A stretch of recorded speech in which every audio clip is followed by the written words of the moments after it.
भारत के झारखंड राज्य के देवघर में स्थित है और ये 12 ज्योतिर्लिंगों में से एक है। इसे बाबा धाम या बाबा बैद्यनाथ धाम भी कहा जाता है। इस ज्योतिर्लिंग से जुड़ी एक प्रसिद्ध पौराणिक कथा है जो रावण और भगवान शिव से संबंधित है।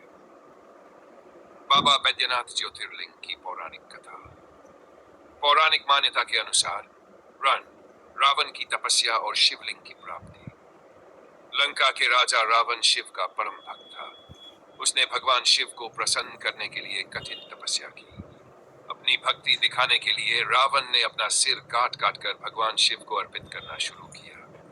जब वह अपना 7वां सिर काटने जा रहा था, तब भगवान शिव प्रकट हुए और उससे प्रसन्न होकर उसे वरदान मांगने को कहा। रावण ने भगवान शिव से लंका में शिव को स्थापित करने की इच्छा व्यक्त की। भगवान शिव ने उसे एक शिवलिंग लिख दिया और कहा, जहां इस शिवलिंग को एक बार रख दोगे, वहीं यह स्थायी रूप से स्थापित हो जाएगा। शिवलिंग की स्थापना में धोखा। रावण शिवलिंग लेकर लंका की ओर चल पड़ा, लेकिन देवताओं को चिंता हो गई कि अगर शिव लंका में स्थापित हो गए तो रावण अजेय हो जाएगा। उन्होंने भगवान विष्णु से मदद मांगी। विष्णु ने एक योजना बनाई और वरुण देव को रावण के पेट में जल भरवा दिया, जिससे रावण को लघुशंका की आवश्यकता महसूस हुई। रावण देवघर क्षेत्र में पहुंचा और एक ग्वाले, वास्तव में भगवान विष्णु ने वरुण के साथ की कोशिश करता रहा, लेकिन वह हिला नहीं। क्रोधित होकर रावण ने शिवलिंग को जोर से दबा दिया, जिससे वह जमीन में धंस गया। यही शिवलिंग बाबा बैद्यनाथ के नाम से जाना गया। बैद्यनाथ नाम क्यों पड़ा? जब रावण ने अपनी तपस्या के दौरान शरीर के अंगों को काट दिया था, तब भगवान शिव ने स्वयं वह चिकित्सक बनकर उसके शरीर की मरहम पट्टी की थी। इसलिए यह स्थान बैद्यनाथ कहलाया। विशेषताएं।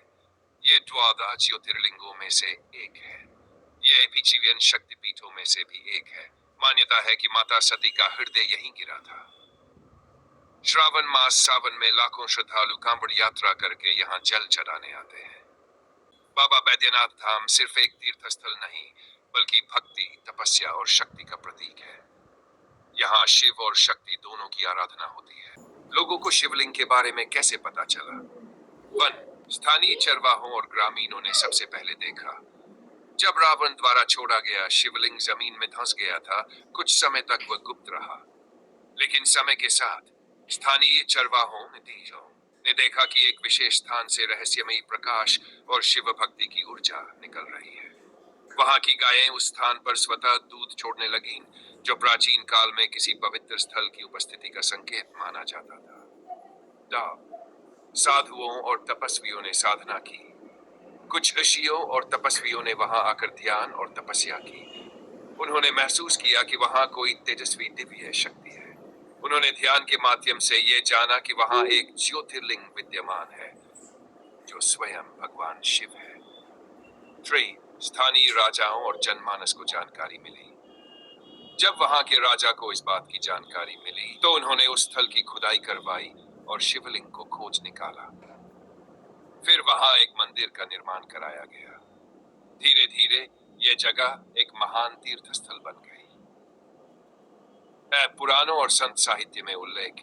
यह स्थान बाद में शिव पुराण, स्कंद पुराण और अन्य शास्त्रों में ज्योतिर्लिंग के रूप में वर्णित हुआ। संतों और यात्रियों द्वारा इसके चमत्कारों का वर्णन फैला, जिससे यह पूरे भारत में विख्यात हो गया। शुरुआत में यह शिवलिंग छुपा हुआ था, लेकिन गौमाता की कृपा, साधु संतों की साधना और जनमानस की आस्था से यह स्थान धीरे धीरे एक ज्योतिर्लिंग के रूप में सामने आया और बाबा बैद्यनाथ धाम कहलाया।